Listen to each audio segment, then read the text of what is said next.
this this meeting will be recorded and posted on YouTube, just so anybody who's attending today can go back and review anything you might have wanted to miss or follow up on. So we'll go ahead and get started. So just wanted to say welcome everybody to the Get Good with Storyline workshop featuring our resident expert, John Morley. And we have a couple special guests today, but first I'm gonna go ahead and just do a little housekeeping items for ATD.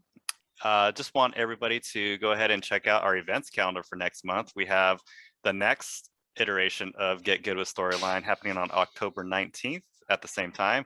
We also have our chapter meeting, Achieving Impact Through Effective Measurement, on October the 14th. Hopefully we will see more of all of our members and new members and potential members at that workshop. And we also have our professional mixer still scheduled for Thursday the 21st. So if you want to see more of our upcoming events, please visit our website at tdsandiego.org/events. So now to the good stuff. So I wanted to say thank you and welcome everybody again. I'm Tom Velasquez. I'm the current technology chair for ATD San Diego. And this is the Get Good with Storyline workshop hosted by John Morley. He is an instructional designer with working with Genetech, and he's going to be continuing doing that through the end of the month. And we also have a special guest today, John Luttrell. I got it right? Okay, John Luttrell. And John Luttrell is a pioneer in the field of multimedia development, production, and communication. He is the founder of Basis Media Communications, and he has produced multimedia training and communication projects and programs involving products and services for some of the world's largest and best known organizations. And also something really cool I just found out is that he is an entertainment producer and founder of Otter Song Media. So welcome, John. And he's joined by Martha Castro, who's going to be helping us host tonight. And without further ado, I'll go ahead and hand it over to Mr. Morley. Take it away.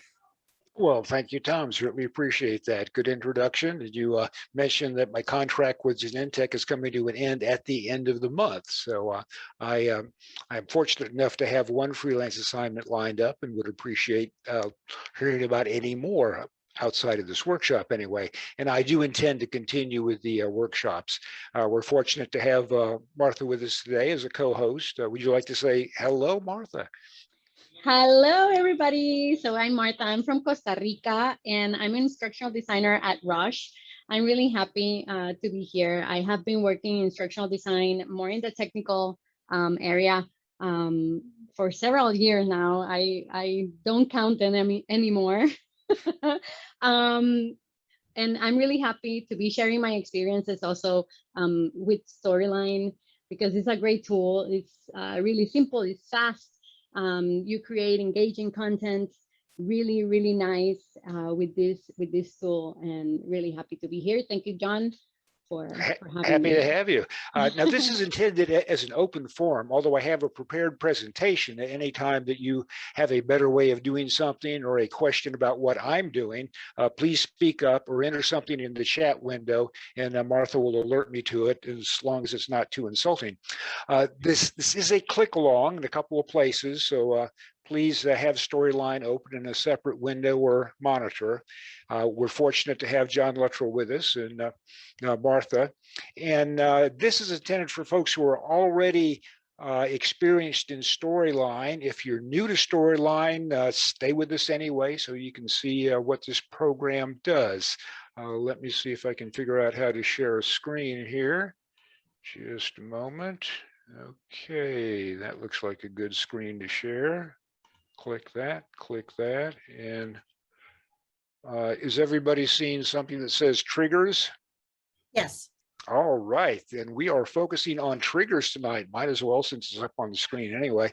Using triggers is writing computer code the easy way, based on just a few selections that you make. Under the hood, Storyline is writing dozens, if not hundreds of lines of code that you never have to see. So that is a really good deal. Now, triggers live up here in the upper right-hand corner of the user interface. You can see where it says object triggers, and these are a list of triggers. There's a toolbar up here for triggers, starting with how to create a new trigger. So let me click that. And I thought this evening we'd just do a walking tour down the Menu. A trigger asks 3 questions: do what, with what, when. And that first question is an action, actually, and it kind of defaults to jump to slide. That's an action. And if you select that, it shows you all of the slides in the presentation. And in addition to that, you see this slide. Now, why in the world would somebody want to jump to the same slide they're already on from that slide? Well, I'm glad you asked. Let's I use that all the time, is what I'm going to tell you. Oh, good, good. Not so much stay the slide, but for triggers, hotspots. Yeah, yeah. That's Min and Denise might remember this from last month. This is something that asks the learner, when is your vacation, winter or summer? And if they just blow by that and click next, they get this nag message here. And if they are just obstinate and they click next again, nothing happens. That's not good. They should continue getting that. So let's see how to fix that. Go into storyline here, and I will find where that is. Here we go. Now that nag message is on a layer. The layer is called no selection, and that of course triggers a variable. And if we open that up, it has no triggers assigned to it. So let's just create a trigger here. Do what? Jump to a slide. With what? With, where did it go? Don't you want to show a layer? No, we're on a layer already. So Right. On that layer, we want to jump to this slide when the timeline, we don't want it to start when the timeline starts, because that would just kind of put us in an endless loop. So we want to be on when the timeline ends on this layer. Jump to this slide when the timeline ends on this layer. So let's give this a try. I'll go up to the ribbon, select preview this slide. And now, let's see, when I click next, I get the nag message. And when I click it again, I continue getting the nag message just as it is. This is a little convoluted, but I'm sure you have enough imagination to understand that you may have a number of clickable objects on a slide that you would want them to continue being clickable as the user stays on this. Now, are there any questions about this? Has anybody else used this? Christine, you mentioned that you had used this. So how I've used it is that I create a lot of what I call interactive demos where the user is looking. So I do a lot of technical training, and it's a system. And what I'm trying to do is give the user visibility into the system with not being in it really. So it has to act like they're really there.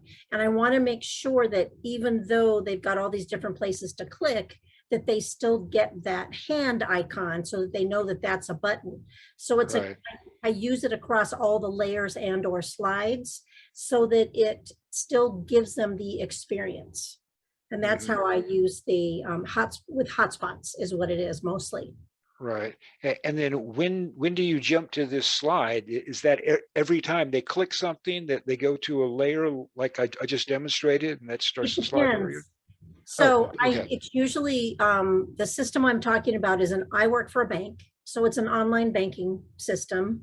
And what I want them to do, there's a home page that has a bunch of buttons on it.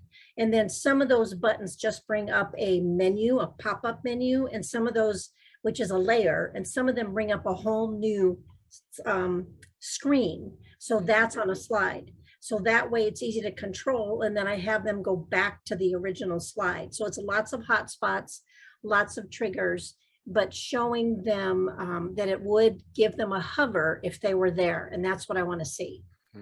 Yeah, sounds very realistic.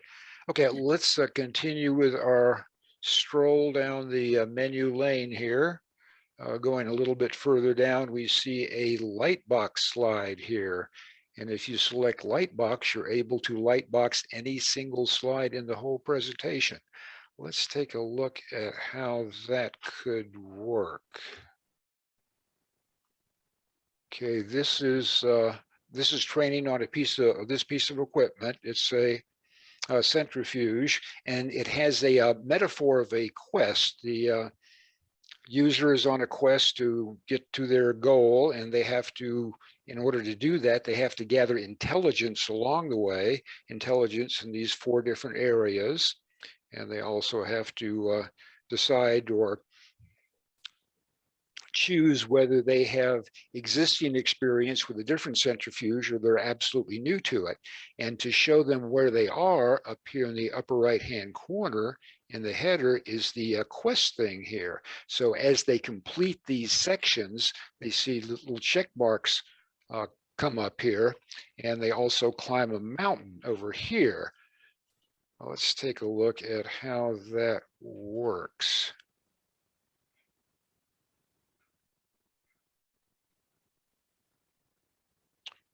We don't need to do that.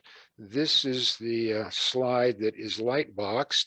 If we go down and look at the layers, there's a layer here for if you're already experienced, you have 3 things to learn. If you're not experienced, you have 5 things to learn. And let me expand that. And as you finish things, you climb up a mountain here. Every time you finish, you see a little bit more of a mountain until you're finally at the top and you get to see some shooting stars. Little cheesy. Had a budget for a graphic artist, it would have been a little bit more sophisticated. And then of course over here you see check marks appear as this goes along. To see the triggers that we have here,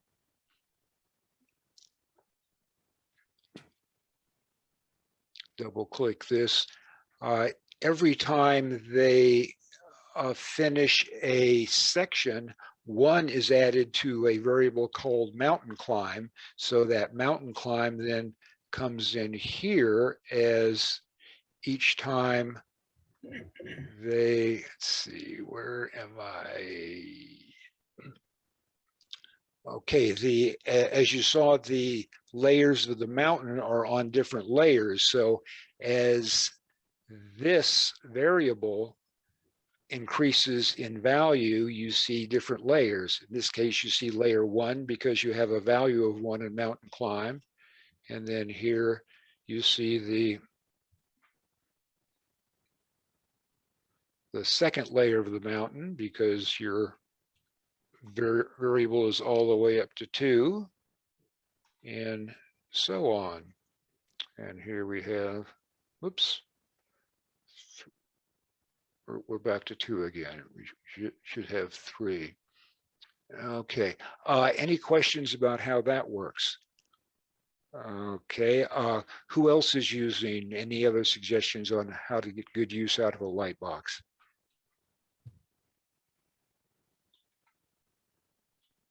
Okay, let's continue our stroll down the menu here. Jump to a slide, and down here we have move. By default, once you set up a move, it automatically triggers as soon as the slide starts. Now let's take a look at that.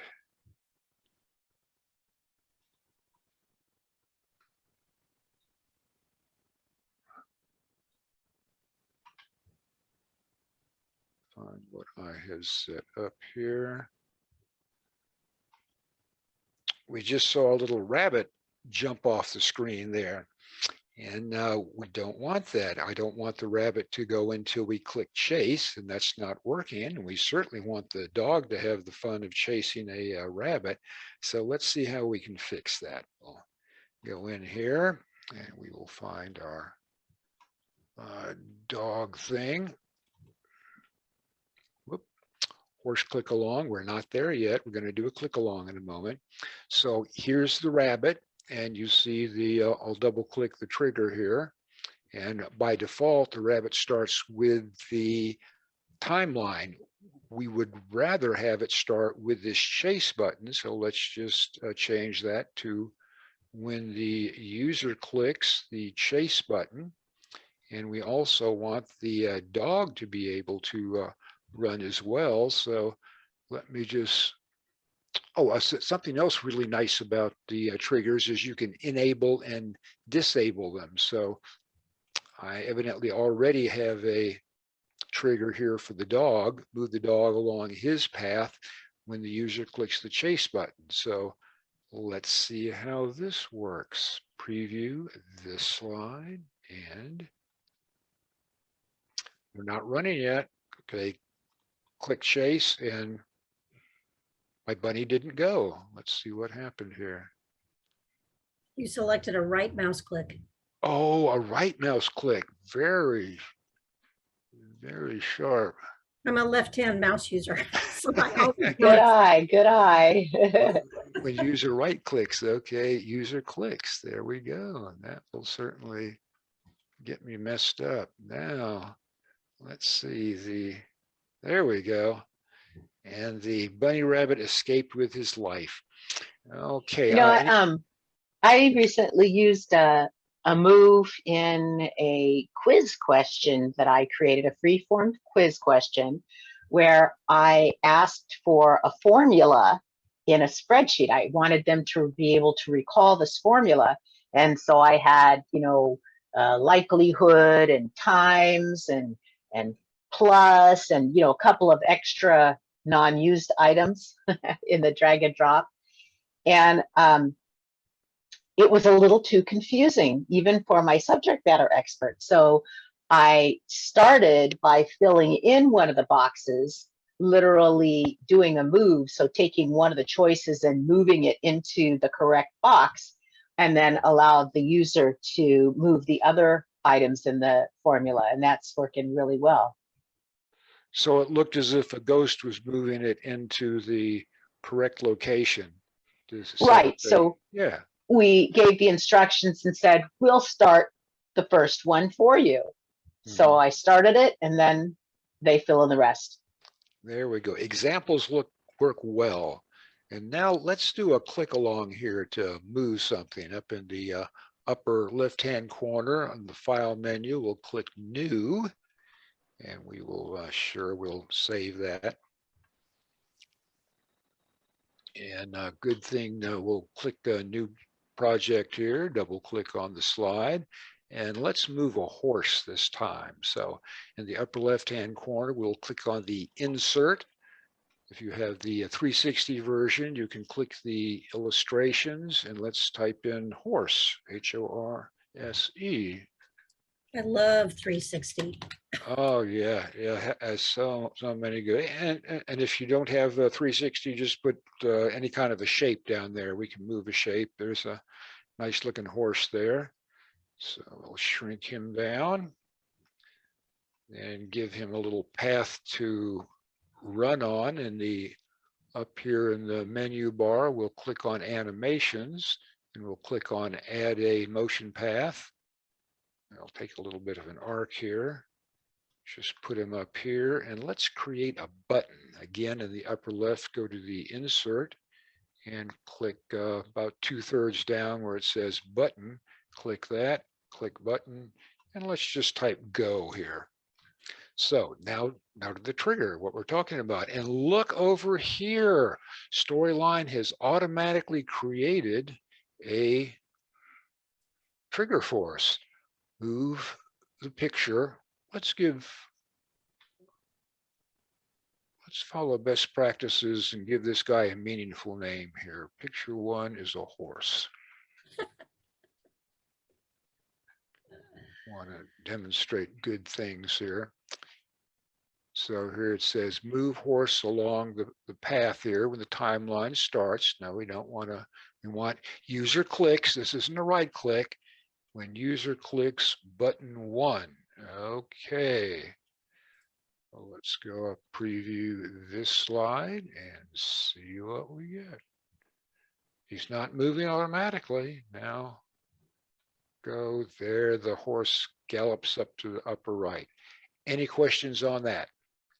No, I love motion paths, but they can get really, if you create an unusual path, I want it to go up versus down. Sometimes I struggle with that, but I can tell where the green and the red dots are, but but I love motion paths. They make it much more interesting. Yeah, if we get time to go that far, I'm going to show you a motion path that goes all the way around a speedway. That's very exciting. Cool. I have a question about motion paths. I've used motion paths in some of my PowerPoint presentations, and they work very similarly. And where I've had multiple objects all need to converge into a single place. And I've had troubles in there, and I'm wondering if it's the same in Articulate on getting those red dots, those destination dots, or maybe even the green dots lined up with other objects so they're all appearing or going or starting from or ending in the same place. Is there a feature in there that kind of snaps them to a particular location, or do you have to just eyeball it? Does anyone know? You go ahead. I have a tip, but it's not a snap. So go ahead. They should snap, but one thing you can do is put a guide object and then selectively hide and unhide the objects on the timeline, so you can, because a lot of times, if you have too many objects, they're all stacked up. So if you just selectively hide them on the timeline, and then you can snap each one to that guide object. There's also a snap to grid option, a global snap to grid option within Storyline. Yep. So you can look at that as well.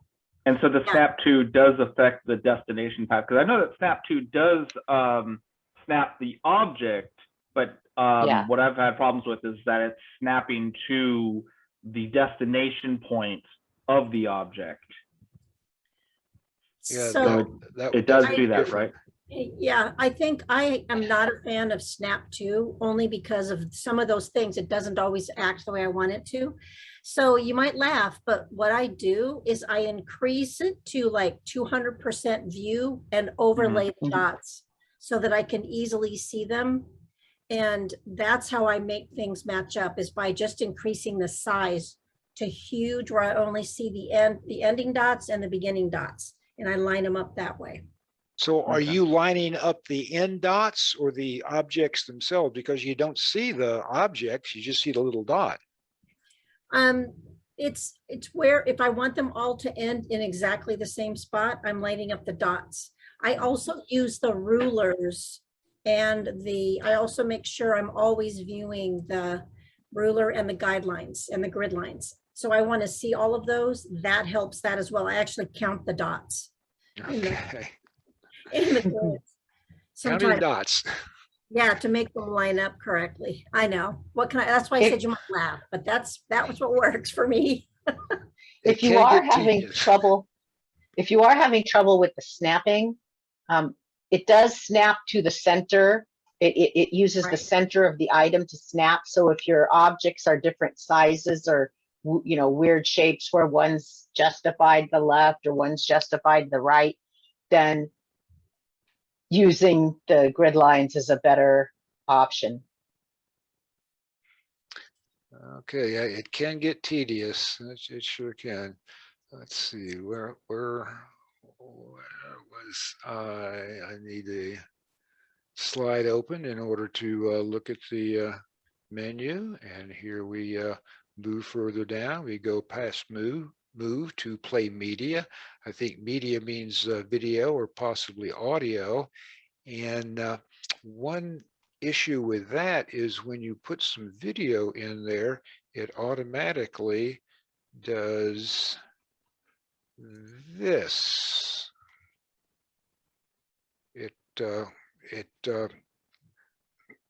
It's not doing what it's supposed to do. Automatically, the video by default starts as soon as the slide starts, but I wanted this to start with the go button. So this is what I like to do after work. Not necessarily at this level, but like to get out on the bicycle sometimes. So let's see what we have here. When a video is selected, if you go up to the video tools here, you'll see that by default, it's going to start automatically.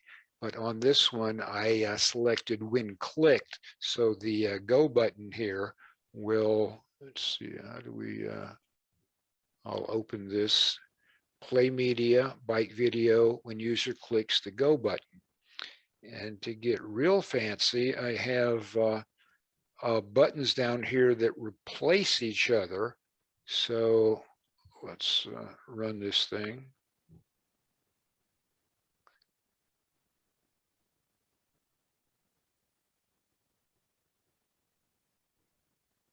When you're ready to see it, you click play, and then that button is replaced by pause, and then you can go back and forth between the two.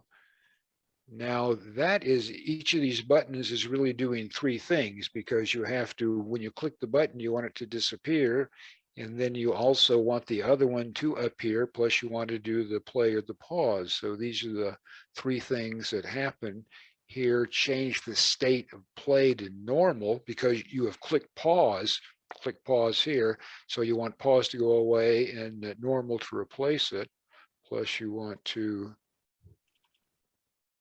come on now, change the state of the pause button to hidden. Once you click it, you want it to go away. And finally, you want it to do exactly what the reason the user pressed it. You want to play the bike video when the user clicks the play button. Well, this says pause. Oh, excuse me, pause the video when the pause is selected. Any questions on this? Okay. Yeah, I do have a question. Videos don't have a standard play bar that that has those controls to play, reverse, and things like that? I'm glad you asked. Let's check this out here. Over here, show video controls. Here we go. Yeah, below video. I just don't care for them very much. You see them here. Let me get these things out of the way. Button. And you get the seek bar here. Let's give it a preview and see what happens. It's not as pretty. Yeah, you get basically what I created here, but it's a little bitty gray thing there. It also takes up more space. Mm-hmm. The one thing you have. Yeah, go ahead. Oh, I think we lost Jacqueline. Oh no, Jacqueline, come back. Sorry, I was going to say the play controls take up more space. But the one thing you have to be careful about when you are playing a video, especially if your video is separated from your audio, is that if the user clicks the screen, that is, clicks on the video itself, it will start and stop that video, but the timeline will keep going. So if you are controlling the video from something other than the controls, it's wise to put a transparent shape over the video so they can't start and stop it in an unintended way. Oh, that's a good tip.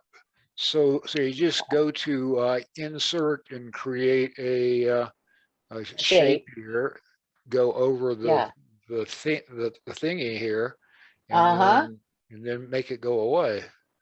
Well, you got to be careful. You can't remove the fill. If you remove the fill, the user can still click through. You actually have to have a fill, but make it completely transparent. Okay, so you would do that and go down to format thing and make it like that. Yep. Is that correct?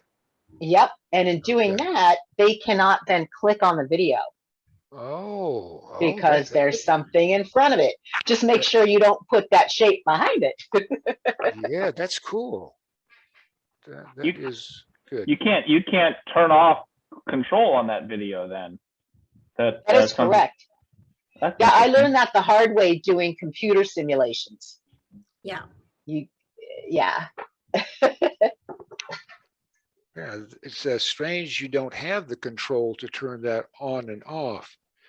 But anyway, let's head on down the menu here. What else do we have? We have, I wanted to ask about this on project. We have restart course and exit course, and I've never used either of those. Is this supposed to duplicate what an LMS does, or what are those for? Does I anybody have else not. use them? Yeah, I haven't We- used those. We use them. We use them especially with an LMS, because if you get to a results slide and you don't continue to another slide, it Mhm. doesn't always send your SCORM results back to the LMS. You have to go on to the next page. So so we use a continue or an exit on the final page, and we sometimes will give the user an option to restart the course on a failed result layer. Yeah, That's why you might want to restart. Cornerstone seems to do that for us without me having to figure that out. Yeah, I think We've run into bugs over the years with that. It really depends on the LMS. Right. Yep. The other thing that I use the restart course for is if I've created a job aid, which I want them to be able to reuse, then I just have a restart button that will send them back to the beginning. But where's the restart? Oh, so that they're in the lesson already and you want them to go back to the beginning of it and start over. Yes. So for Okay. example, I have a tool that gathers a bunch of information via text questions, basically, stores them in variables, and then allows them to send email with those variables, with the selections from the variables. And they can do it more than once for more than one thing. So if they want to do it more than once, then they just click this restart button that takes them back to the beginning. Oh, okay. So they could go down different paths. Yeah, or just Okay. select a different set of options. Right, right. Okay. And a complete course is something that I typically use at the end of a course to trigger the LMS to give them credit. Any question about that? A question on a restart course. Will that reset all of the user selections done throughout the course, so they're basically starting brand new, fresh again? Okay. But will it renege or take away any test results that they've done? So if they completed a test and got good scores, and at the end, and then they restart, they have to do the test all over again. Wipes it out. Okay. I mean, if the LMS has already recorded a success, then the LMS will save the success, but the course itself will not. Normally the LMS would record that success at the course completion though, right? It depends. If you have slides after your course completion, then, or if your result slide, say you're doing it with the result slide, if your result slide is before that, then it would record, it records it at whatever point you tell it, go give my results to the LMS. Gotcha. Oh, good. So you have a next on your results slide. On the slide that comes after the results, you click the start over again. And well, would that let the learner get multiple credits for the same thing? That's not how it works in our LMS. In our LMS, okay. You complete it and then you can start over. You still have the credit, but you can start the course over. And for some people, they like to review that content, and we allow that. Okay, yeah, good idea. Yeah, good idea. I've seen LMSs where it would only take one result for a particular assignment of an e-learning. So if they got assigned the e-learning multiple times, then it could potentially give them the results multiple times. But if they're only been assigned it once, it'll only take one result and mark it complete from there. So yeah, that makes sense. Okay, well, I've been talking a lot here, and we have a guest here who knows a whole lot of stuff. So why don't we, I'll stop sharing my screen and we'll turn it over to John Luttrell, and he can inform us further. Okay, let's see. How do I stop sharing? There we go. Okay, John, are you ready? I'm ready. Thank you, John. Okay, thank you. And I'm impressed with the knowledge that everybody has. When I get into a class, I usually open it by saying, "You guys know a lot more than you think you know." You guys know, you guys definitely know a lot more than you think you know. But it's really great to join you today. So what I'd like to do is kind of build on what John was talking about, and I have a sample program that let me see here, get to the right place, that I created for a client. And so the name of the program is Relay One Line Print Reading, and a Relay One Line is a drawing, a diagram that they use in electrical substations. And it essentially has the layout of the substation, but it's represented as just single lines instead of all three lines that normally would be used in real life. So this program was used as pre-coursework. So they would complete this before coming to a classroom or virtual classroom training. So I'm going to run through it a little bit just in the playback mode, the browser mode, and you can see some of the features of it. So we start out here on just kind of an introduction page with some instructions here. The idea of this program is to allow the learner to practice identifying different symbols on a one-line diagram. And as they complete each of the sections, they get a little blue ribbon. So what I'd like to do is kind of look at the triggers and the variables and conditional statements for displaying that blue ribbon. And it's kind of gamifying it, not a lot, but gamifying it a little bit to motivate the learner to go through each of the sections. So the first thing they do is looking at the instructions is just kind of review the symbol legend. So it comes up and brings up a glossary of symbols. So looking at these, and the audience is electrical engineers. They're familiar with electricity, with all the theory and the engineering behind it, but they may not be familiar with the symbols that are used for substations. So that's the idea here. They kind of know electricity. They may see some of these and go, "Oh yeah, that looks like," So this is really kind of helping them hone in on one-line diagram symbology. Is that a light box there? Let's see. That's a good question. We'd have to look at the program. Okay. I don't think it's a light box. I think it might be just a layer, Okay. but we can take a look at it. So after they look at the symbol legend, look at some of the instructions, and then they go to the home page, for lack of a better term. And it's really a menu page, but these one-line diagrams are typically printed out on A3 or A4 paper, so it's really huge and very small print. So as you can see, it would be, you could, but it would be tough to have them do the exercise on the full print. So what we did is just divide it into 7 segments, and you go into each segment, and as you complete that, you should get a blue ribbon. So and when they're here on the homepage, they can also bring up the legend again and take a look at that. And I don't think this is a light box because I think it would probably have the X in the corner. So I think it's just a layer. So let's start on one.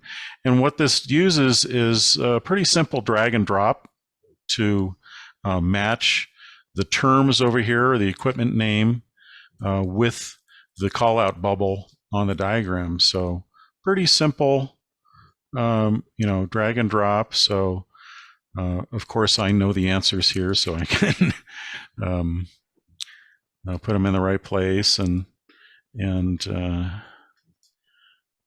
as they finish, they'll click on the submit button and get some kind of feedback. Oh, didn't get it right, so I better try again. Yeah, right. You know it. You're screaming at them in that all red. So yeah, it is a little. So and in fact, if I were doing this for Southern California Edison, they would have had me change that. They don't want to use red anywhere, because it's a kind of a danger indication. Okay, so let's try this again. I think I'll probably get this right.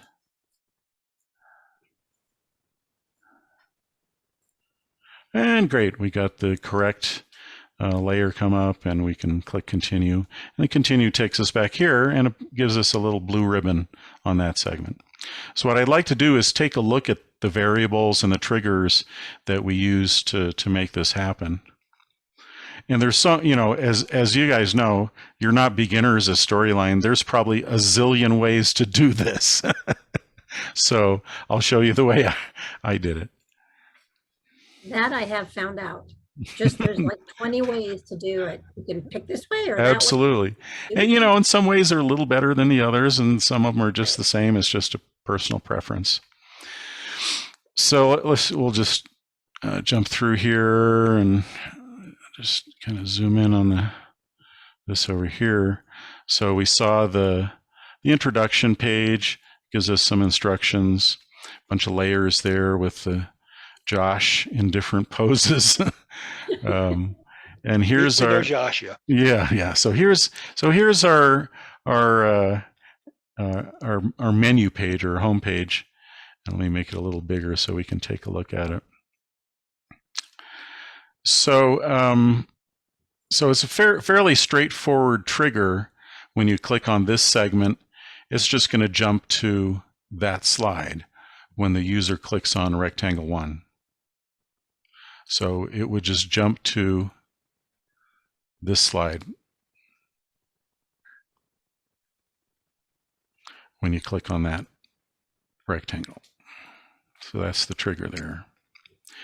Now, one thing it does when you go to the identification symbology slide and you answer everything correctly, it brings up that correct layer.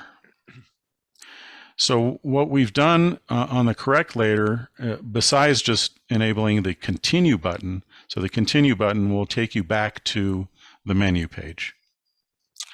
What it also does is that it sets a variable, ROL, relay one line symbol 1, to true. So when that variable is set to true, and we go back to the menu page, there's a set of triggers here on the side that checks the state of all those variables. And if it sees that ROL symbol 1 is true, it's going to change the state of this numbered circle. And let's just take a look at that state. So we have two states, normal and completed, and the completed one just has the blue ribbon on it. So every time it opens the menu page or the home page, it goes through that set of triggers and checks for each one of these numbered circles if that variable is true. If not, it just shows the normal state of those circles. Can they revisit the section that's marked as completed? Well, yeah. When they come back, when they revisit this menu page, and that variable is true, it shows the blue ribbon. It doesn't really reset unless you start the whole program again. So once you get it right, you've got it right, and that variable is set to true.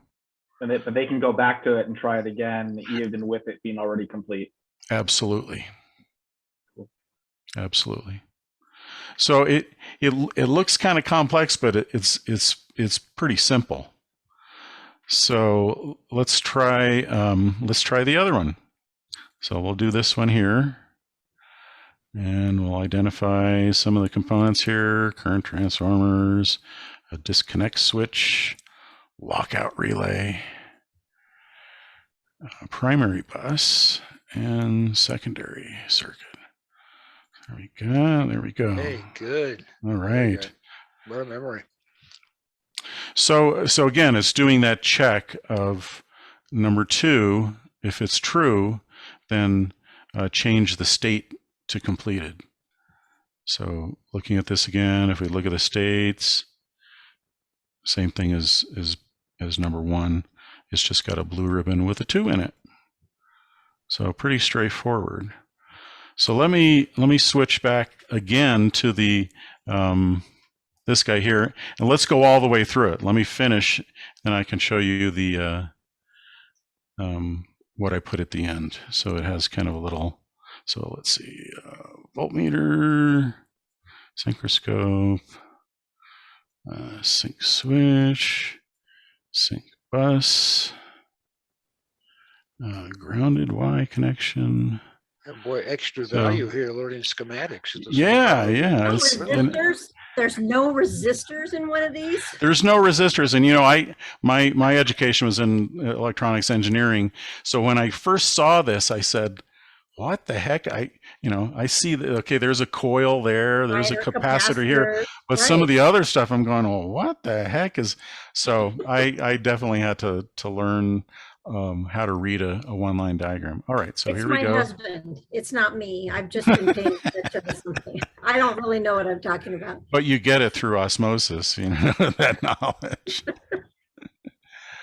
All right, so I'm going to zip through here really quick because there's another little thing at the end that's using, let's see, multifunction meter, response table, CT secondary. While you're doing that, I don't know if you can answer, anybody else can answer this. If it's, it would be possible to also have more than just 2 states, not complete and complete. You could probably do like attempted, right? Right, absolutely. Yeah, you could have it marked as attempted, but you would get the message you didn't get it correct, and would go back and maybe put a grayed out or a faded ribbon, so it would just show you that you attempted it.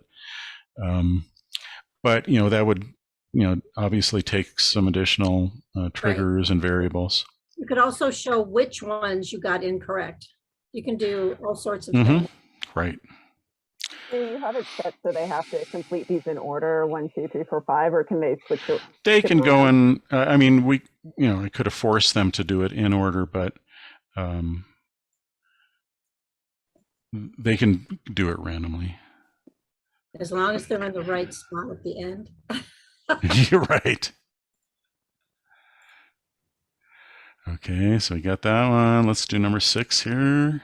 Sync switch, bus disconnect, circuit breaker, tidal block. Okay, current transformer.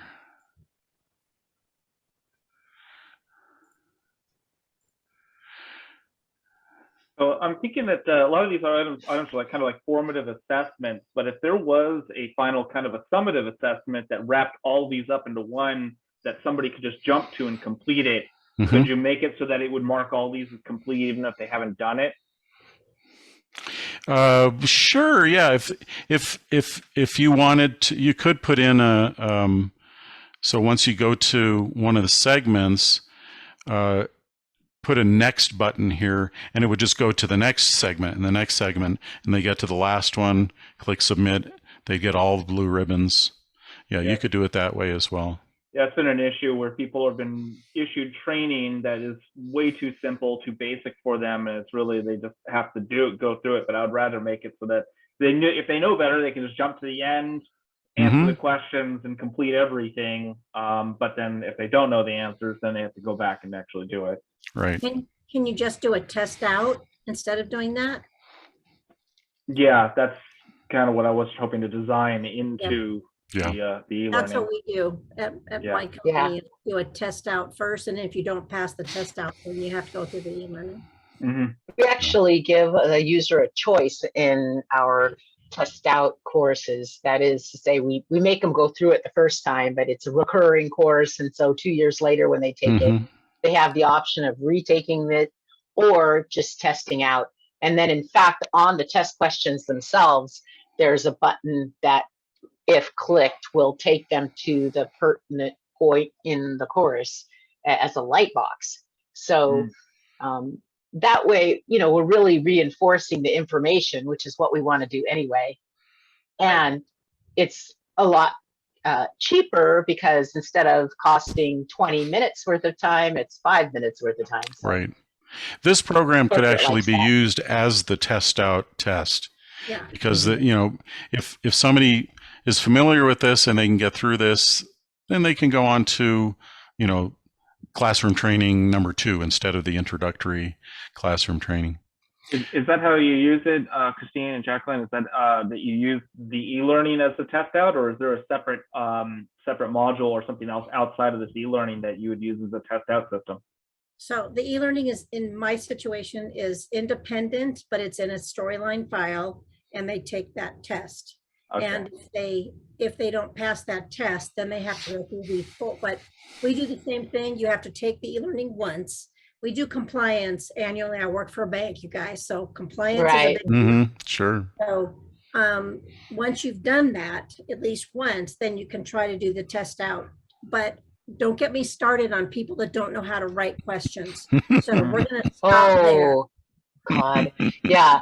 Actually, we do the test out option as part of the class. So I have a variable set, and I publish the course 2 different ways, with a test, completed or previously completed true and a previously completed false.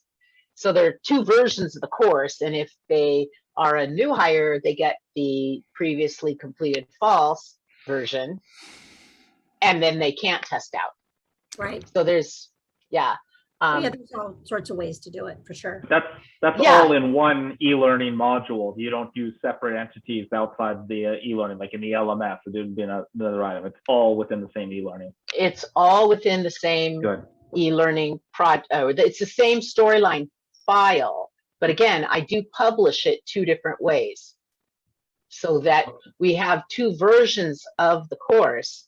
But in the previously taken false version, they skip over the slide that allows them to test out and just go right into the course.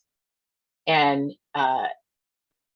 it's locked. It locks down the menu. Whereas if I have the variable set for true, and I've published that version of it, it takes them to that test out option slide where they can select. And if they select to test out, it unlocks the menu. Great discussion. There's so many ways that the storyline can be utilized for remedial training or compliance training. You can imagine with power utilities, there's a lot of compliance training. So I spent all last year creating web-based training for compliance.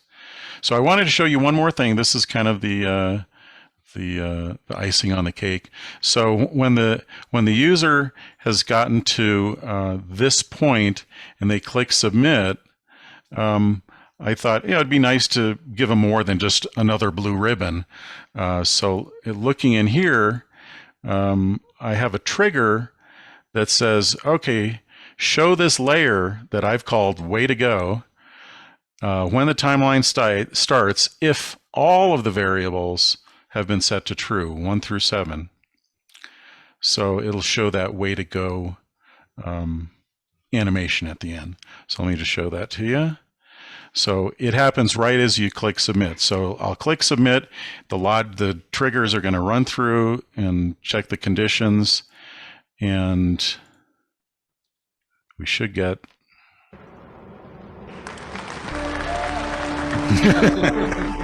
the glitter bomb at the end. Yeah. Okay. All right. So there we go. Let me. Way to go, indeed. That was awesome. All right. That is great. So, Okay, how did you do the animation of the fireworks there? Is that so those are. Let me. Sorry, I'm in the middle of a dialogue here. So what these are, I just went out to the web, found animated GIF files, and just drop them in here different times, and and put a little music behind it, some applause, and okay? way to go. That is. Congratulations. Yeah. Yay. Yeah, I used to have it at the end. It says congratulations. I used to work for Yahoo, you guys. And so we had at the end, when they did congratulations, they could click, we used variables to have them print a certificate because the LMS at that time wasn't doing it. This is 10 years ago. So, or a little longer than that, but 2006, 2007. So that way they had the ability to actually print a certificate to say they completed it, and it would email them the certificate. So done that too. Yeah, I love this tool. Well, I went 2 minutes over. Hopefully you'll forgive me. Oh, it's okay. But thank you, John. John sure, and John. of course. Does anybody have any more questions for our two presenters? Well, let me just ask our participants. It sounds as if we need to take this up a level. I don't need to point out at each and every step that you go into the upper right-hand corner to find okay. So when I put this together next month, if any of you would like to be a guest presenter, let me know.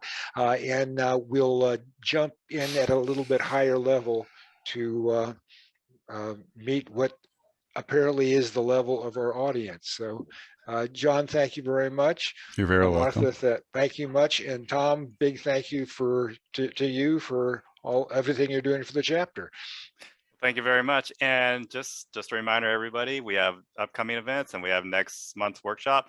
Also, if it helps us out to hear your feedback. So if you click on the link in the chat and leave us your feedback, that'll help the chapter in programming and letting us know what we can do better. Okay, great. Thanks, everybody. Thanks so much, everyone. Oh, well, where's the link in the chat?